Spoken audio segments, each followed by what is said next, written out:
Genesis chapter 32.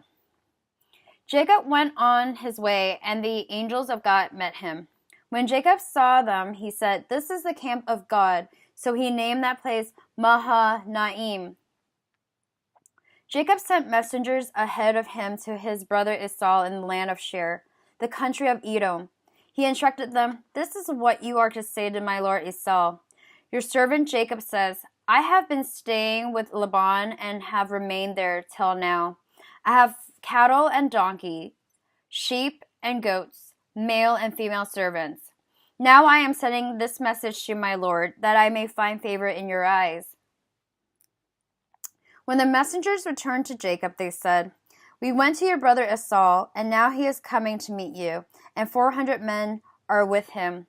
In great fear and distress, Jacob divided the people who were with him into two groups, and the flocks and herds and camels as well. He thought, if Esau comes and attacks one group, the group that is left may escape.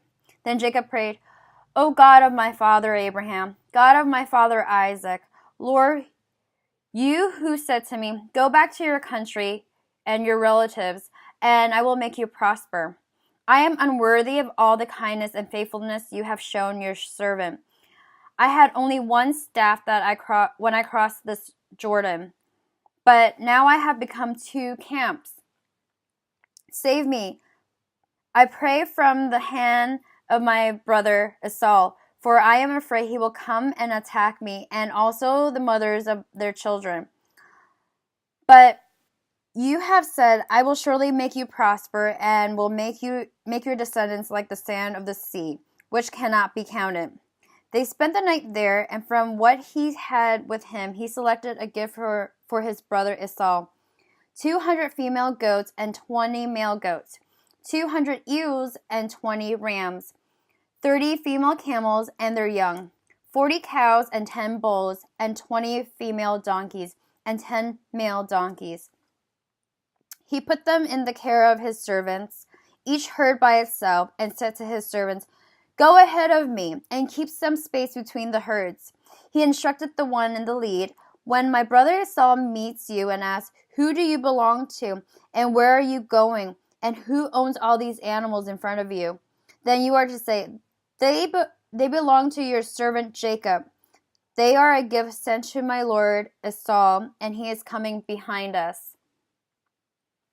He also instructed the second, the third, and all the others to follow the herds. You are to say the same thing to Esau when you meet him. And be sure to say, "Your servant Jacob is coming behind us."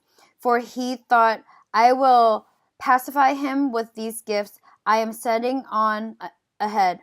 Later, when I see him, perhaps he will receive me." So Jacob's gifts went on ahead of him, but he himself spent the night in the camp. That night Jacob got up and took his 2 wives, his 2 female servants, and his 11 sons, and crossed the ford of the Jabbok. After he had sent them across the stream, he sent over all his possessions. So Jacob was left alone, and a man wrestled with him till daybreak.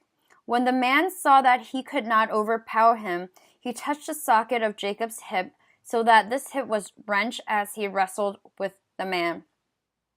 Then a man said, "Let go of me, for it is daybreak." But Jacob replied, "I will not let go unless you bless me." The man asked him, "What is your name?" "Jacob," he answered. Then the man said, "Your name will no longer be Jacob, but Israel. But you have struggled with God and with humans and have overcome." Jacob said, "Please tell me your name." But he replied, "Why do you ask my name?" Then he blessed him there. So Jacob called the place Peniel, saying, "It is because I saw God face to face, and yet my life was spared." The sun rose above him, and he passed Peniel, and he was limping because of his hip. Therefore, to this day, the Israelites do not eat the tendon attached to the socket of the hip, because the socket of Jacob's hip was touched near the tendon.